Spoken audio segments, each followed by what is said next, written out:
Science বা বিজ্ঞান কথাটি শুনলেই আমরা খুব জটিল কিছু মনে করি বিজ্ঞান হচ্ছে একটি কঠিন বিষয়।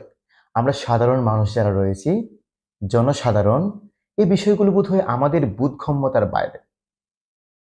কিন্তু বিজ্ঞান হচ্ছে আমাদের জীবনের সবচেয়ে ঘনিষ্ঠ একটা বিষয়। প্রতিদিন সকালে ঘুম থেকে ওঠা শুরু করে রাত্রে আবার ঘুমাতে যাওয়া এবং ঘুমের পরেও আমার মানব জীবনে, আমার চারপাশে, আমার মহাবিশ্বে যে কাজগুলো সব সময় ঘটছে, সকল কাজকে আমরা ব্যাখ্যা করতে পারি সায়েন্স দিয়ে। আমার প্রতিটি মুহূর্ত সায়েন্সের মধ্যে পরিচালিত, সায়েন্স দ্বারা ব্যাখ্যা করা যাচ্ছে। অথচ আমরা এই আমাদের জীবন ঘনিষ্ঠ খুবই প্রয়োজনীয় বিষয়টাকে আমরা খুব জটিল মনে করে আমরা এড়িয়ে চলতে চাই। যদিও সায়েন্স এবং গণিতের মধ্যে, বিজ্ঞান এবং গণিতের মধ্যে খুবই ভালো একটি সম্পর্ক রয়েছে। বিজ্ঞানকে গণিত দ্বারা ব্যাখ্যা করা যায়, বিজ্ঞানকে ব্যাখ্যা করার জন্য গণিতের প্রয়োজন হয়। কিন্তু যদি আমরা তাত্ত্বিকভাবে আমাদের বাস্তব নির্ভর এবং জীবন ঘনিষ্ঠ বিষয়গুলোকে সায়েন্সের আলোকে ব্যাখ্যা করি, বিষয়গুলি খুবই সহজ এবং মজাদার। আমরা আসলে সায়েন্সের আমাদের মানব জীবনের পরতে পরতে পৃথিবীর সকল স্থানে, মহাবিশ্বের রন্ধ্রে রন্ধ্রে লুকিয়ে থাকা বা বিরাজমান বিজ্ঞানের যে বিষয়াবলী রয়েছে, এই বিষয়াবলীকে আমরা টেনে বের করে আপনাদের সামনে উপস্থাপন করার চেষ্টা করব। আসলে আমাদের এই পৃথিবী কিভাবে চলছে, কিভাবে কাজ করছে, এখানে কি রয়েছে? এখানে বস্তু এবং শক্তির সমন্বয়ে, বস্তু অর্থাৎ পদার্থ এবং শক্তি, যা আমরা দেখতে পারি না, ছুঁতে পারি না, কিন্তু সব জায়গায় শক্তি বিরাজমান। বিভিন্ন রূপের নানান ধরনের শক্তি কাজ করছে আমাদের এই মহাবিশ্বে, আমাদের এই পৃথিবী। এই বস্তু এবং শক্তির সমন্বয়ে পৃথিবীর সকল কার্যকলাপ পরিচালিত হচ্ছে। এই বস্তুকে এবং এই শক্তিকে আলাদাভাবে ব্যাখ্যা করার জন্যই কিন্তু সায়েন্স কাজ করছে। সায়েন্সকে মোটা দাগে আমরা বেশ কয়েকটা শ্রেণীতে ভাগ করতে পারি। যেমন সায়েন্সের একটি গুরুত্বপূর্ণ বিষয় হচ্ছে পদার্থবিজ্ঞান। এই পদার্থবিজ্ঞানের কাজ কি? পদার্থবিজ্ঞানের কাজ হচ্ছে প্রকৃতির রহস্যভেদ খুঁজে বের করা। প্রকৃতির রহস্য কি? যেমন একটি রহস্যের কথা যদি বলি, যে গাছের ফল উপরে না গিয়ে নিচে পড়ে কেন? গাছ থেকে যখন আমরা ফল পারি, অথবা একটা ডিল যখন আমরা উপরে ছুড়ি, ডিলটা তো উপরের দিকে যেতে যেতে একদম শূন্য কোথাও হারিয়ে যেতে পারতো, কিন্তু ডিলটি আবার নিচে ফিরে আসে কেন? এই চিন্তা নিশ্চয়ই আমরা করেছি। কিন্তু যদি আমরা সায়েন্স দ্বারা ব্যাখ্যা করি, খুবই সহজ একটা বিষয়, যে পৃথিবী সকল বস্তুকে তার নিজের দিকে টানে, একটা বিশেষ বল দ্বারা আকর্ষণ করে। খুবই সহজ এবং চমকপ্রদ একটা বিষয়। পদার্থবিজ্ঞানের কাজ ছিল এই বিষয়গুলোকে খুঁজে বের করা। যেমন আমরা বিজ্ঞানের একটি বিষয় আসলেই যখন নিউটন সংক্রান্ত আলোচনা আসে, আমরা বলি যে নিউটন একদিন কি করেছিলেন, আপেল গাছের নিচে বসেছিলেন এবং ওনার মাথায় নাকি একটা আপেল এসে পড়েছিল। সেখান থেকে তিনি মাধ্যাকর্ষণ এবং মহাকর্ষের বিষয়গুলো চিন্তা করে বের করেছিলেন। যদিও গল্পটা একটা বানোয়াট এবং বানানো গল্প, ধরলাম তর্কের খাতিরে হ্যাঁ, নিউটন হয়তো আপেল পড়ার কারণেই বিষয়টা ব্যাখ্যা করতে পেরেছিলেন। তাহলে এই যে বিষয়টা, মহাকর্ষের যে বিষয়টা, নিউটনের আপেল পড়ার বিষয়টা, এটা আমার প্রকৃতির সঙ্গে জড়িত। এমন হাজার হাজার ঘটনা আমাদের চারপাশে ঘটছে। বিজ্ঞানের কাজ হচ্ছে এই প্রকৃতির রহস্য, বিশেষ করে পদার্থবিজ্ঞানের কাজ হচ্ছে এই প্রকৃতির রহস্যভেদ খুঁজে বের করা। এই যে দিনের বেলা টেম্পারেচার বাড়ছে, রাতে কমছে, আবার গ্রীষ্মকালে বাড়ছে, আবার শীতকালে টেম্পারেচার কমছে, এই যে বিষয়গুলো, এই যে আমরা একে অপরের কথা শুনছি, আমরা চারপাশে দেখছি কত সুন্দর নানান বর্ণের নানান ধরনের জিনিসপত্র দেখছি। কিভাবে দেখছি? আমরা রাতের বেলা আঁধারে কেন দেখছি না বিষয়গুলো? নিশ্চয়ই এখানে আলোর একটা ব্যাপার স্যাপার আছে।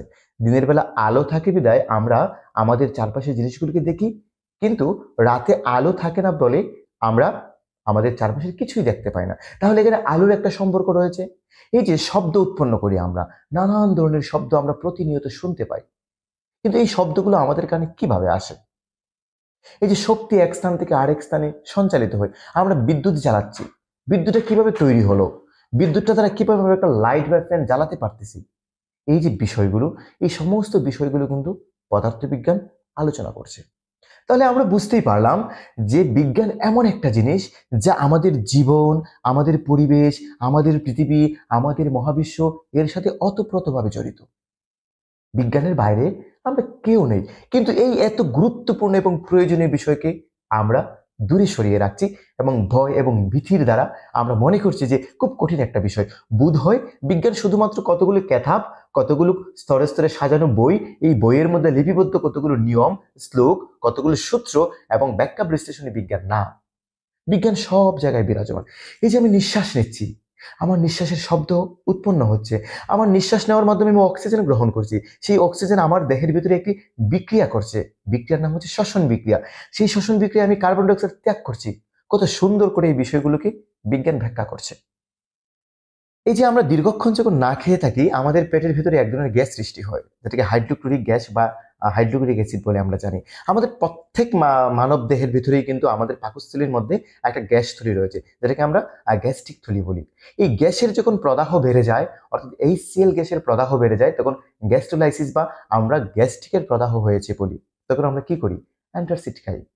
হ্যাঁ, আমরা গ্যাস উপশম বা অ্যাসিড উপশম ক্ষারীয় পদার্থ আমরা ভক্ষণ করি বা গ্রহণ করি। এর মাধ্যমে আমরা উপশম হই। এই বিষয়টা কিন্তু বিজ্ঞান ব্যাখ্যা করেছে খুব চমৎকারভাবে।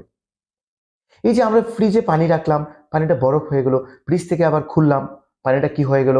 তরল হয়ে গেল। আবার আমরা যখন উনুনে রেখে তাপ দিতে থাকলাম, আগুন জ্বালাতে থাকলাম, পানিটা বাষ্পে উড়ে গেল। এই যে সাধারণ একটা কমন বিষয়। কেন এই তারতম্য হচ্ছে? একটা পদার্থের তিনটা রূপ পাচ্ছি। কোনো পদার্থ দেখতে কঠিন, শক্ত, কোনোটা আবার জলের মতো তরল, কোনোটা আবার বায়বীয়, গ্যাসীয়। কেন হচ্ছে এমন? নিশ্চয়ই একটা প্রকৃতির সাধারণ নিয়মের মধ্যে এগুলো চলছে। তাহলে এই বিষয়গুলোই কিন্তু বিজ্ঞানের আলোচ্য বিষয়। তাহলে এই যে পদার্থ সংশ্লিষ্ট যত আলোচনা, সকল আলোচনাই কিন্তু রসায়ন বিজ্ঞান করছে। তাহলে আমরা বিজ্ঞানের আরেকটি ভাগ পেলাম। আমরা মনে করি যে বিজ্ঞান হচ্ছে কতগুলো কেতাবি শ্লোক অথবা কথাবার্তা, কিন্তু না। যদি আমি বলি যে এই বিজ্ঞান কিভাবে আসলো, যেমন আমাদের ধর্মগ্রন্থগুলো, আমরা মহাগ্রন্থ আল কোরআন কিভাবে আসলো? হযরত মুহাম্মদ সাল্লাল্লাহু আলাইহি সাল্লামকে আসমান থেকে নাজিল করা হলো ওনার উপরে, মহান আল্লাহ রাব্বুল আলামিন ওনার কাছে পাঠিয়ে দিলেন। কিন্তু এই বিজ্ঞানের বইগুলোতে এভাবে ওহী হিসেবে, ঐশী কিতাব হিসেবে আসেনি। তাহলে কিভাবে আসলো? মানব সভ্যতার শুরু থেকেই যখন মানুষ উন্নত জীবনের চিন্তা করলো, উন্নত জীবনের চিন্তা করেই কিন্তু মানুষ পৃথিবীর বিভিন্ন উপাদানকে, উপকরণকে মানুষ ব্যবহার করতে শুরু করলো নিজের কল্যাণে। মানুষ তার জীবনকে অধিকতর উন্নত থেকে উন্নততর করার জন্য নানান পদ্ধতি, নানান পরিবেশ থেকে নানান বিষয়ে মানুষ শিক্ষা অর্জন করলো। পরিবেশের বিভিন্ন উপাদান দ্বারা মানুষ প্রভাবিত হলো। তখন মানুষের ছোট্ট ছোট্ট অভিজ্ঞতা সঞ্চয় হলো। সেই অভিজ্ঞতাগুলো ক্রমান্বয়ে বাড়তে বাড়তে বড় বড় অভিজ্ঞতার সঞ্চয় হলো। সেই অভিজ্ঞতাকে, প্রকৃতির ধর্মকে, পদার্থের ধর্মকে মানুষ যখন আস্তে আস্তে লিপিবদ্ধ করলো, তখনই কিন্তু বিজ্ঞান বা বিজ্ঞানের শাস্ত্রের উৎপত্তি হলো। তাহলে এই যে বিজ্ঞান বা বিজ্ঞানের শাস্ত্র, পৃথিবীর বাইরে কোথাও থেকে কিন্তু এই বিষয়গুলো আসেনি, বরং মানুষ তার অভিজ্ঞতাকে, তার হাজার হাজার বছরের শ্রমকে, তার হাজার হাজার বছরের পরিশ্রমকে, তার হাজার হাজার বছরের ঘাম এবং রক্ত ঝরিয়ে মানুষ যে উন্নত থেকে উন্নততর জীবনের সন্ধানে আসছে, সেই অভিজ্ঞতাগুলোকে লিপিবদ্ধ করেই কিন্তু আমরা আজকের বিজ্ঞান পেয়েছি। সুতরাং আমি মনে করি, আমরা যারা সচেতন মানুষ, আমরা যারা নিজেদের জ্ঞানকে স্বনির্ভর করতে চাই এবং নিজেদের জ্ঞানকে বৃদ্ধি করতে চাই, প্রত্যেকটা মানুষের উচিত বিজ্ঞান সম্পর্কে জানা, বিজ্ঞান সম্পর্কে পড়াশোনা শুরু করা। বিজ্ঞান কোনো কঠিন বিষয় নয়। যদি আমরা পৃথিবীর এই যে রহস্যভেদ, আমার প্রকৃতি, পরিবেশ ইত্যাদি সম্পর্কে জানতে পারি, তবে আমার অজ্ঞতা দূর হবে। একটা বিষয় সম্পর্কে সঠিক জ্ঞান, আমার ধারণা লাভ হবে। সঠিক জ্ঞান যদি আমরা লাভ করতে পারি, আমাদের অনেক কুসংস্কার, আমাদের জীবনের অনেক প্রতিবন্ধকতা দূর হয়ে যাবে। আমরা নানান বিষয়ে ভ্রান্ত ধারণা রাখি, আমাদের সেই ভ্রান্ত ধারণাগুলো দূর হবে এবং আমরা দেখবো আমাদের জীবনকে সহজ থেকে সহজতর হচ্ছে। আজকে যদি এই বর্তমান প্রযুক্তির বিশ্বে দাঁড়িয়ে বলতে চাই আমি, যে আজকে প্রযুক্তির এত উন্নতি, এত উন্নয়ন, প্রযুক্তির উন্নতি এবং উন্নয়নগুলো কিভাবে আসলো? নিশ্চয়ই বিজ্ঞানের হাত ধরে আসছে। তাহলে বিজ্ঞানের বাইরে আমাদের একটি মুহূর্ত কল্পনা করার সুযোগ নাই। আবার আমরা বিজ্ঞানের দুইটি বিষয় রয়েছে। বিজ্ঞানের দুটি বিষয়ের মধ্যে একটি রয়েছে ডিসকভারি, আরেকটি রয়েছে ইনভেনশন। বিজ্ঞানের মধ্যে কোনটা আবিষ্কার এবং কোনটা উদ্ভাবন, এই দুইটা বিষয়ের মধ্যে আমরা গুলিয়ে ফেলি। আমরা আবিষ্কার এবং উদ্ভাবনের মধ্যে পার্থক্য করতে পারি না। আমাদেরকে এই দুইটা জিনিসকে খুব সুন্দরভাবে পার্থক্য করতে হবে। আর পার্থক্য করতে গেলেই কিন্তু আমাদের বিজ্ঞান পড়ার এবং বিজ্ঞান চর্চা করার বা বিজ্ঞান জানার কোনো বিকল্প নাই। আমরা আমাদের লজিক স্পার্ক একাডেমি থেকে আমাদের মানব জীবনের সঙ্গে জড়িত বিজ্ঞানকে খুব সহজ থেকে সহজতরভাবে, বিশেষ করে একাডেমিক শিক্ষার্থী নয় শুধু, বরং জনসাধারণ যে কেউ যেন আমাদের ক্লাসগুলো দেখে, আমাদের ভিডিওগুলো দেখে বিজ্ঞানকে বুঝতে পারে, বিজ্ঞানকে শিখতে পারে, তার জড়তাকে দূর করতে পারে, আমরা সেইভাবেই উপস্থাপন করার চেষ্টা করব। সাথেই থাকবেন আমাদের। আমরা পরবর্তী বিজ্ঞান বিষয়ক ভিডিও নিয়ে আসব। আমরা বিশেষ করে বিজ্ঞানের বিভিন্ন টপিকস ধরে ধরে আমরা আলোচনা করব। আশা করছি আপনারা আমাদের পেজের সঙ্গে থাকবেন, আমাদের পেজকে ফলো করবেন এবং বন্ধুবান্ধব সহ পরিচিতজনকে আমাদের পেজে ফলো দেওয়ার জন্য উৎসাহিত করবেন। ধন্যবাদ সবাইকে।